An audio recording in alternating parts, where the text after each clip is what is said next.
First on Daybreak, 3 men accused of dog fighting and drug trafficking in Savannah have faced a judge for the first time this week following a raid at 2 houses in late August. Behind, you can see authorities raiding one of those homes, picking up dogs, taking them as well as belongings. And our Madeline Bierster was at yesterday's 4-hour probable cause hearing, and that's where most charges were dropped for one suspect and bond decisions were made for the others. Investigators say they were conducting undercover surveillance for over a month, trying to gather evidence for a search warrant at these 2 homes on Central Avenue. We began to believe that not only were there dogs there, the dogs were being bred there and trained there, that there was also the sale of narcotics occurring. When the raid happened on August 21st, investigators seized 13 dogs, 300 fentanyl pills, meth, pounds of marijuana, cocaine, 24 flip phones, multiple guns, and thousands of dollars vacuum sealed and buried near dog kennels.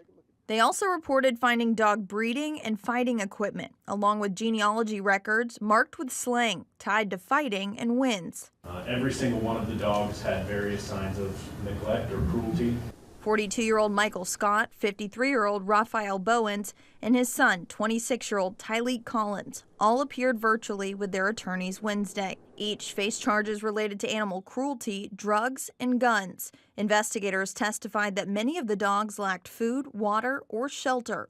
Records show Scott has a history of animal control violations dating back to 2007. And investigators say Scott, who's listed as the owner of both homes, is accused of logging onto a sports betting website that some use to bet on dogfighting. In court, Scott had one of his 13 animal cruelty charges dropped, but remains in jail without bond. Bowens had his dogfighting charges dismissed for lack of probable cause. He'll be granted bond once placed in an alcohol rehabilitation facility with an ankle monitor.